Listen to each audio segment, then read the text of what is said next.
El presidente de El Salvador, Nayib Bukele, destituyó a toda la Corte Suprema del país, como parte de una estrategia para combatir la corrupción en el Poder Judicial y consolidar su política de seguridad pública. Esta medida, junto con la creación del Cecote, que es la prisión más grande de América Latina, marcó un cambio radical en el enfrentamiento al crimen, donde el propio Bukele resaltó que en Brasil el problema de la criminalidad solo no se resuelve porque la corrupción está arraigada dentro del propio sistema que dirige el país. Creo que El Salvador lo que le demuestra al mundo es que todos los problemas tienen solución cuando hay voluntad política. Y yo creo que lo que El Salvador está haciendo probablemente tendrá muchas diferencias con lo que necesita hacer Brasil. Pero sí, lo que a muchos gobiernos les molesta es que El Salvador demuestra que todo se puede hacer con voluntad. Y que cuando un país no resuelve su problema, sobre todo de delincuencia, es porque no hay voluntad de resolverlo. Y en algunos casos que son socios de los delincuentes.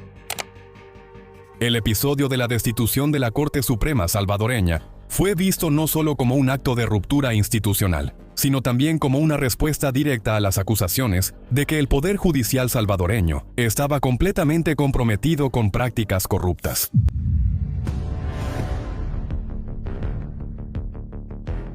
Bukele argumentó que los magistrados habían tomado decisiones contrarias a las medidas de emergencia para salvar al país de la violencia promovida por las pandillas.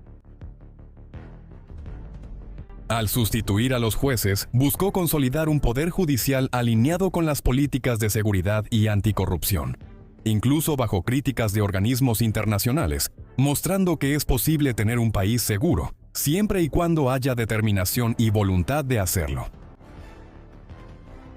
¿Pero será que esa medida resolvería el problema de la corrupción en Brasil? Sean bienvenidos a Vida No Cuartel.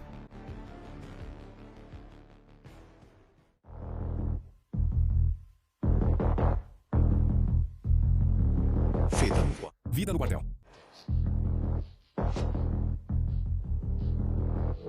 El impacto de la política de Bukele fue inmediato. La tasa de homicidios, que antes era una de las más altas del mundo, cayó drásticamente. El régimen de excepción, que permitió detenciones masivas sin órdenes judiciales, llevó a la detención de más de 90,000 personas involucradas con el crimen. Aunque ha sido criticado por violaciones a los derechos humanos, el modelo obtuvo apoyo popular, con índices de aprobación superiores al 80%. Para muchos salvadoreños, la sensación de seguridad regresó después de décadas de dominio de las pandillas. En el ámbito de la corrupción, Bukele anunció una nueva línea de combate, con la creación de leyes que obligan a la transparencia patrimonial de los servidores públicos y sus familiares, endureciendo las penas para los delitos cometidos a través de prestanombres. Dictadura de las pandillas, o la dictadura de los criminales, o la dictadura de los narcóticos. ¿Por qué esto es dictadura? Además, el gobierno centralizó municipios para reducir gastos y facilitar la fiscalización. Esta ofensiva contra fraudes y desvíos de dinero público reforzó la narrativa de que el presidente busca erradicar prácticas corruptas tanto en el sector público como en el privado.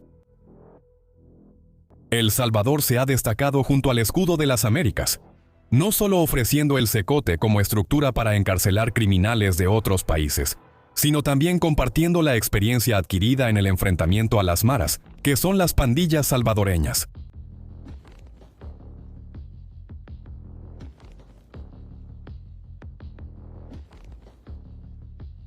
La participación activa de El Salvador en la coalición militar continental ha recibido aplausos y apoyo de Donald Trump, quien reconoció las acciones de Bukele como necesarias para promover la paz en el continente.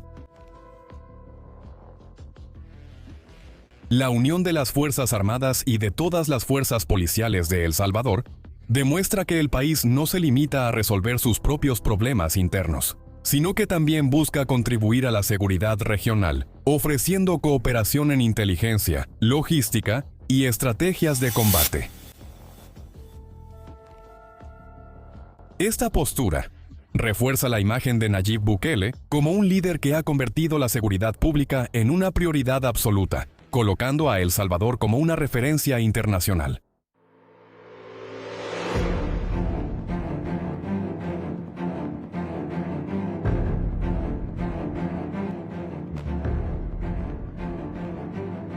Además de poner a disposición el Cecote, El Salvador ha participado activamente en reuniones y operaciones conjuntas dentro del Escudo de las Américas, fortaleciendo alianzas con países como Costa Rica y Estados Unidos.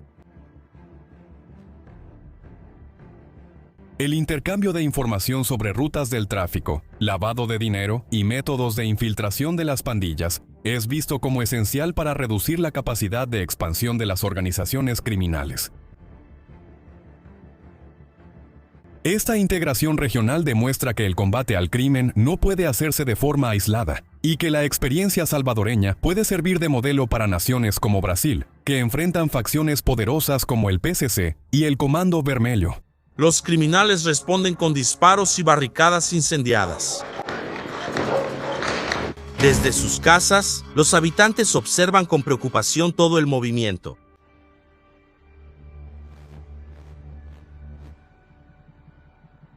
La creación del Centro de Confinamiento del Terrorismo simbolizó la nueva postura de El Salvador, ya que se trata de una prisión de máxima seguridad diseñada para albergar a 40,000 miembros de pandillas en condiciones de aislamiento extremo.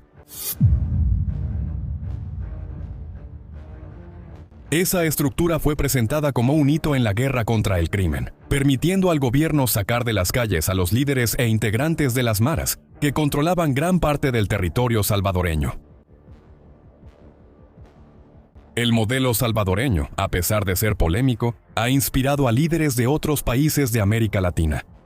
Presidentes como Javier Milei en Argentina y Daniel Noboa en Ecuador ya han mostrado interés en replicar métodos similares. La idea de que el combate al crimen exige medidas excepcionales y una postura firme contra jueces y fiscales corruptos ha cobrado fuerza entre los políticos de mano dura.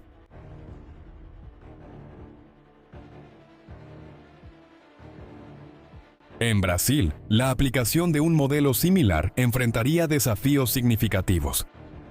El país tiene dimensiones continentales, policías estatales autónomas y facciones criminales como el PCC y el Comando Vermelho, que operan con estructuras mucho más sofisticadas que las maras salvadoreñas.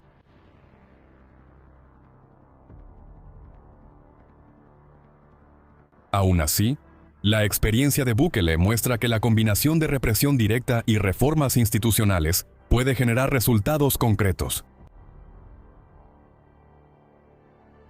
Una posible adaptación para Brasil sería la creación de prisiones de máxima seguridad, con gestión centralizada, capaces de aislar a los líderes de las facciones y cortar su comunicación con el mundo exterior. A veces entra un trabajador aquí, ¿entiendes? Que no tiene nada que ver. Luego sale ladrón, sale, vamos, ni modo, ya no tenemos nada que perder.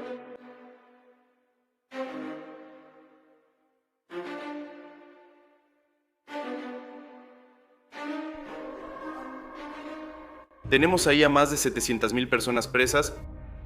Somos el tercer país que más se encarcela del mundo. La idea es que siempre se debe encarcelar a más personas y no hay ninguna preocupación sobre dónde van a ser colocados esos presos.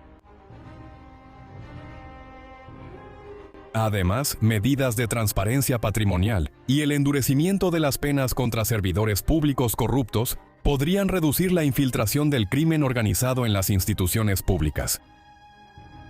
El fortalecimiento de organismos como el COAF y la Receita Federal de Brasil sería esencial para rastrear flujos financieros ilícitos.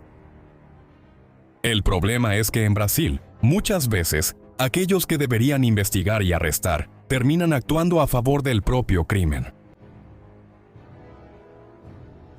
Esa inversión de papeles compromete la credibilidad de las instituciones y fortalece aún más a las organizaciones criminales, que pasan a contar con protección dentro del propio sistema. Poca gente sabe, Bukele no era de derecha, él era de izquierda y no prometió acabar con las pandillas, prometió negociar la paz. Pero él se dio cuenta de que era innegociable y fue cambiando de posición. Hoy tiene un 90% de aprobación en El Salvador, ¿verdad? ¿Y quiénes somos nosotros, los brasileños, para criticar a la población de El Salvador que, en su soberanía, en su inteligencia, queriendo huir del horror que representaban las pandillas, ¿verdad?, eligió a Bukele? Cada vez que veo a un colega de izquierda decir, Pimentel, que Bukele es un dictador, está bien, amigo. Seguramente, viviendo en Ipanema, Leblon, sabes más de El Salvador que el propio pueblo de El Salvador. ¿Y entonces? Quédate en Guantao.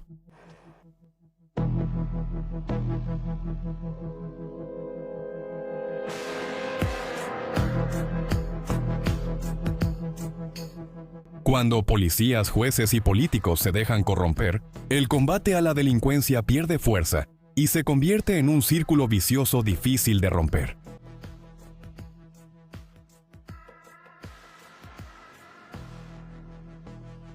Esa realidad evidencia la necesidad urgente de leyes más duras y eficaces contra los agentes públicos que se involucran en prácticas ilícitas.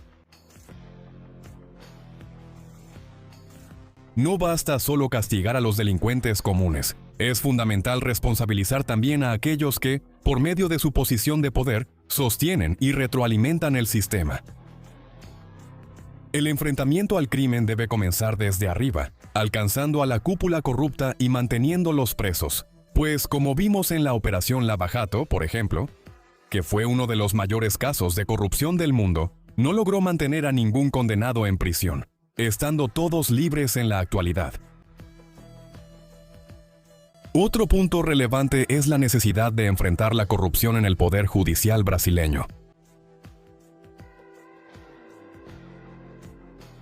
Casos de jueces y magistrados involucrados en esquemas de protección a criminales demuestran que el problema no se limita a las calles.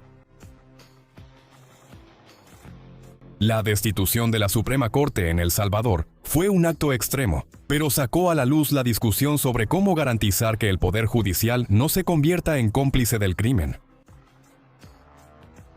En Brasil, reformas estructurales podrían debatirse para aumentar la rendición de cuentas de los magistrados y proteger a quienes actúan honestamente.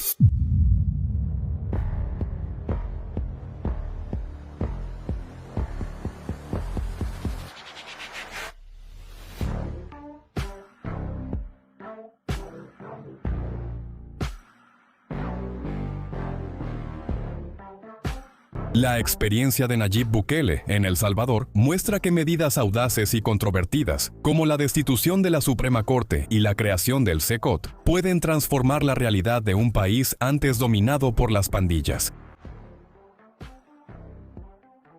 Para Brasil, este ejemplo sirve como reflexión sobre la necesidad de enfrentar no solo a los criminales en las calles, sino también a las estructuras institucionales, políticas y financieras que permiten el fortalecimiento y la perpetuación de la criminalidad.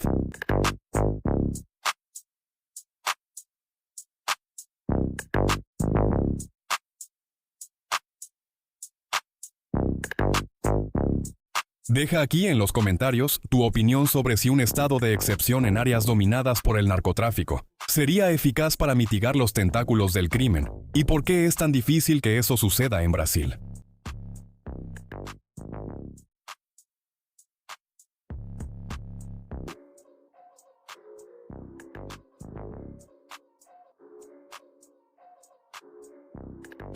Aquí en Vida No Cuartel, te mantienes al tanto de todo lo que sucede en el mundo militar. Deja tu like, suscríbete y mira uno de los videos que está apareciendo en tu pantalla.